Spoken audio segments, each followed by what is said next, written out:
PWI Talk masih menemani Anda. Jangan lupa untuk like, subscribe, dan komentar sebanyak-banyaknya. Karena PWI Talk akan mendatangkan narasumber-narasumber yang profesional dan tentunya juga akan memberikan informasi-informasi penting untuk Anda.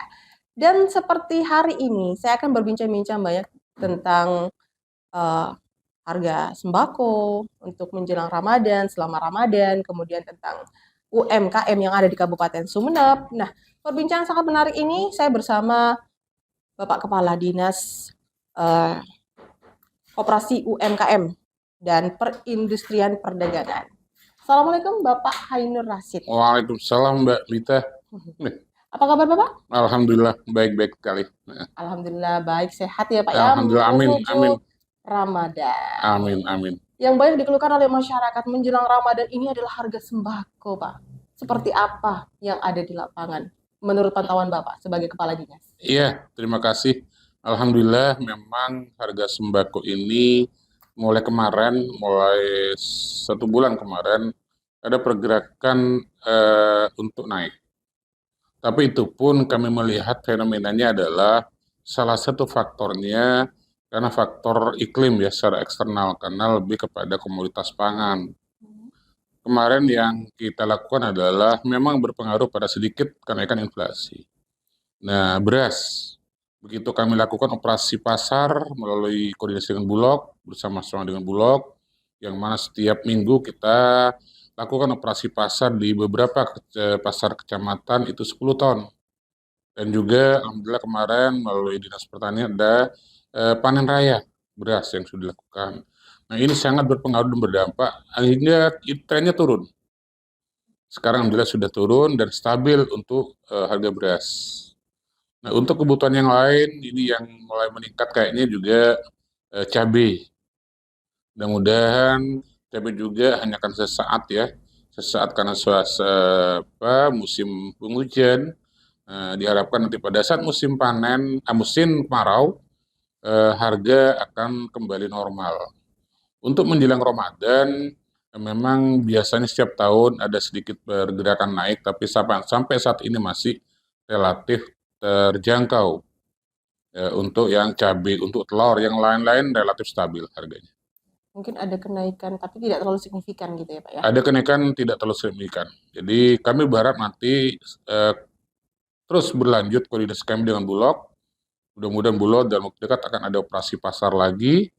Kemudian juga nantinya di bulan Ramadan itu ada kegiatan Basar Takjil yang selama ini juga rutin kita lakukan setiap tahun. Karena memang betul-betul nuansa dan suasananya adalah bulan yang penuh berkah, bulan yang penuh rahmat, dan bulan yang penuh hidayah. Artinya aktivitas ekonomi semakin menggeliat dan semakin naik. Hingga rezeki betul-betul disebar kemana-mana, khususnya yang pelaku usaha mikro, kecil, dan menengah, itulah yang diharapkan juga bergerak untuk bisa memenuhi kebutuhan masyarakat. Kembali ke seputar harga sembako ya Pak ya. Mungkin ada jaminan dari pemerintah kabupaten memang sampai sepanjang Ramadan ini akan ada jaminan, tidak akan ada kenaikan yang sangat melonjak. Insya Allah tidak akan melonjak begitu dan stok cukup untuk memenuhi selama kebutuhan Ramadan. Ya. Kemudian yang ditunggu-tunggu selama Ramadan juga selain bazar takjil, biasanya masyarakat juga menginginkan pasar murah. Itu apakah akan ada kembali? Iya, biasanya pasar murah itu dilakukan oleh semua OPD dan kecamatan itu menjelang H-7 di Idul Fitri. Nah, menjelang H-7 Idul Fitri, karena para rumah tangga kadang-kadang membutuhkan kebutuhan akan sembako, kami lakukan. Bahkan atas kebijakan yang terhormat Bupati itu tersebar di semua kecamatan. Tidak hanya di kota, tapi di semua kecamatan di masing-masing wilayah, itu secara terentak melakukan pasar murah. Ya. Kemudian tentang operasi pasar tadi juga sedikit dijelaskan. Ya. Mungkin masyarakat juga ingin tahu operasi pasar itu seperti apa dan bagaimana? Ya, jadi operasi pasar itu yang kami lakukan bersama dengan Bulog. Bulog itu mengirim atau membawa berasnya dengan beras Bulog dengan harga di bawah HET. karena kenaikan harga beras itu kan sudah melebihi dari HT. Ini harapan kami untuk para pelaku usaha beras untuk tidak terlalu berlebihan dalam menetapkan harga jual yang telah ada, sehingga harus mengacu pada harga standar HT yang sudah ditentukan. Oke, seperti itu. Kemudian kalau untuk sidak ke pasar modern itu juga akan dilakukan kah? Iya, selama setiap rutin biasanya adalah dengan OPD terkait, dengan Hmm? tim terkait, kami bersama-sama dengan OPD melakukan sidak, terutama sejauh mana produk-produk yang disajikan, khususnya di pasar modern adalah kadaluarsanya, expirednya. Karena itu berdampak sekali pada kesehatan, tidak hanya sekedar berjualan, tentu akan di mana jajan yang disajikan itu harus betul-betul sehat dan sesuai dengan standar yang ada. Iya. Terutama kadaluarsa, ya nggak boleh lah kalau udah kadaluarsa nggak boleh dipajang lagi, nggak boleh dijual lagi, harus harus ditarik dari peredaran itu. Iya. Ya. Kemudian itu untuk pasar modern. Kemudian bagaimana dengan pasar online? Nah, biasanya kan Nah, masyarakat juga, wah saya lebih enak online aja. Kadang juga tidak hanya online, kadang ada masyarakat yang menjual tanpa label, tanpa ada masa expirednya, tanpa ada masa pembuatannya. Jadi kan kita iya, tidak tahu sebagai masyarakat. inilah bagian daripada tugas kami dan juga bagian daripada syiar kami dalam rangka mensosialisasikan terhadap fasilitasi perizinan. Karena yang dikatakan UMKM naik kelas, tentu salah satunya adalah sudah siap dalam hal izin. Salah satunya izin adalah bagaimana jualan yang dijual oleh UMKM itu dari sisi higienitasnya sudah terjamin. Jadi itu ada izin PIRT, ada izin halal, ada izin merek dan barcode. Nah, kalau sudah itu semua terpenuhi, pasti di situ ada expired. Ada kadaluarsa yang harus wajib dicantumkan karena masyarakat sekarang sudah mulai begitu paham kan arti pentingnya kualitas daripada makanan, terutama makanan ini Iya. yang sudah akan dibeli. Sehingga tidak ada sekedar rasa, tapi bagaimana makan dibeli itu menjadi sehat terhadap tubuh kita. Itu Iya. harus ada expired, harus ada izin kesehatan, ya. Oke, jadi harus memenuhi hal tersebut ya, Pak Harus ya? ada standarisasi perizinan yang sudah ditentukan. Ya. Oke. UMKM ini kan tulang punggung perekonomian kita ya, Pak ya. Nah, mungkin dari pemerintah kabupaten sendiri ada hal-hal yang dilakukan untuk mengembangkan para UMKM. Benar sekali. Karena memang kami terus bersemangat sekali dalam rangka untuk mendukung, mendorong, dan mendongkrak sekaligus membawa UMKM itu naik kelas. Istilah naik kelas itu adalah bagaimana UMKM menyikapi tantangan global, bagaimana UMKM itu mempersiapkan terhadap terjadinya resesi ekonomi misalkan, dan bagaimana menyikapi tantangan digitalisasi yang saat ini sudah berkembang dengan pesat. Nah, disitulah kami bersama semua pihak dan juga dukungan dari masyarakat. Yang pertama adalah harus memiliki labellisasi izin dulu. Ada standarisasi. Kemudian kami mantapkan dari sisi kelembagaan. Dari kelembagaan, kemudian dari sisi keuangan dan manajemen. Kami sering kali melakukan pelatihan kelembagaan keuangan, bagaimana cara UMKM itu melakukan memanage daripada tata kelola keuangannya secara profesional, secara baik, sehingga tidak hanya sekedar jual, tapi mendapatkan untung dong. Kemudian bagaimana dari sisi brandingnya, dari sisi kemasannya. Nah, alhamdulillah, bahkan kemarin salah satu desa di Sumeneb itu sudah ditetapkan sebagai desa devisa oleh Lembaga Pembiayaan Ekspor Indonesia dan juga oleh Dinas Perindak Provinsi Jawa Timur, di mana kemarin diacarakan secara seremonial.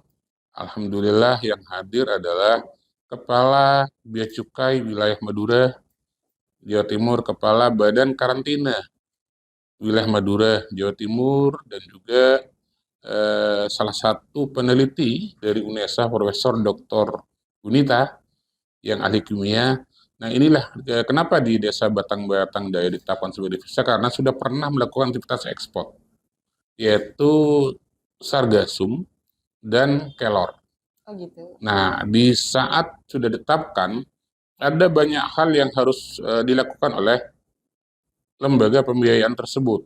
Jadi mulai dari pelatihan kelembagaan, pelatihan manajemen, pelatihan keuangan, konsultasi, bantuan peralatan, kemudian adalah bantuan pembiayaan, dan pada akhirnya akan menjadikan UMKM itu menjadi sebuah eksportir yang mandiri. Jadi eksportirnya nanti tidak tergantung para pihak eksportir luar, tapi betul-betul dari daerah lokal. Jadi pengiriman untuk peti kemasnya tidak lagi dari Surabaya, dari Sumeneb. Nah, ini akan menumbuh kembangkan, memberikan penyemangat bagi para pelaku usaha yang ada di masing-masing wilayah lainnya. Karena beberapa komoditas yang yang dibutuhkan di luar negeri, di sejumlah banyak sekali potensi-potensi itu. Desa devisa Desa devisa. di daerah Batang-Batang. Ya, Karena pernah menjadi desa yang melakukan ekspor seperti itu. pernah melakukan aktivitas ekspor, yaitu pada 2022 itu adalah pengiriman ekspor daun kelor ke Cina. Oke. Dan sekarang berjalan, terus berlanjut. Terus berlanjut. Oke. Mungkin juga jadi semangat untuk desa lain biar bisa Semangat, lebih penyemangat, berkembang dan dalam pemacu. Ya, dalam mengembangkan UMKM juga gitu ya, Pak ya. alhamdulillah, karena kita memiliki 22.570 pelaku usaha mikro, kecil, dan menengah. Banyak sekali. Banyak ya, Pak ya. sekali. Nah, di Kabupaten Sumeneb ini banyak sekali pelaku usaha. Tidak termasuk adalah para pelaku yang bukan orang Sumeneb. Apakah dari pemerintah kabupaten akan memfilter hal itu? Nah, ini adalah bagian daripada pergerakan aktivitas ekonomi yang sudah mulai menggeliat pasca COVID, di mana kita memiliki hak yang sama untuk melakukan aktivitas ekonomi dan usaha. Tinggal bagaimana kita mempersiapkan diri untuk menghadapi tantangan dan persaingan yang semakin ketat. Tentu kami tidak bisa memfilter, membatasi per wilayah, tidak. Tapi kita mempersiapkan diri pelaku usaha itu sudah siap untuk berkompetisi, siap bersaing, dan siap bertanding. Jadi bagaimana caranya? Kita kuatkan kelembaganya, kita kuatkan kapasitas SDM-nya.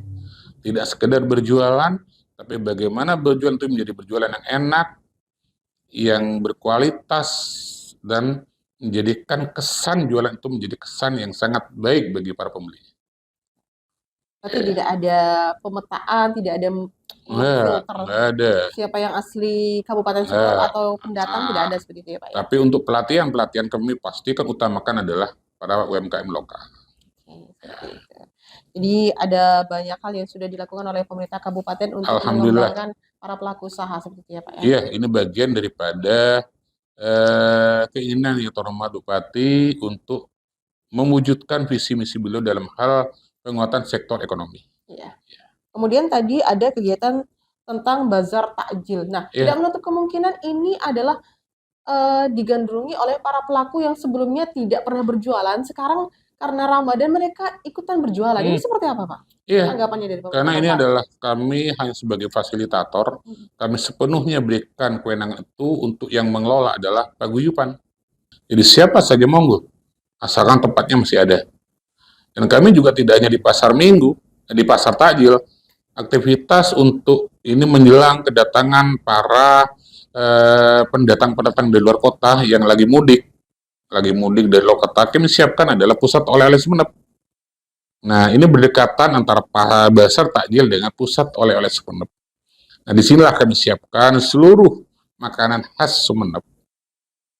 Disinilah akan kita tempatkan untuk bahasa syiar bagi seluruh para pelaku usaha yang memiliki produk-produk khas Sumeneb. Silahkan, monggo dijual, dijajakan, didisplay di Mall UMKM. Akan ditempatkan di mana?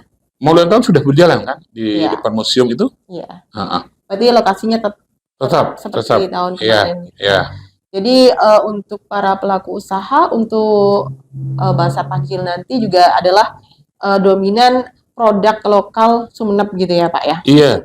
Seperti kalau biasanya yang sering itu mentong, iya. Kemudian apalagi lopes, itu khas Sumeneb banget gitu kan, yang memang secara rutin. Nah, ini luar biasa sekali. Oke.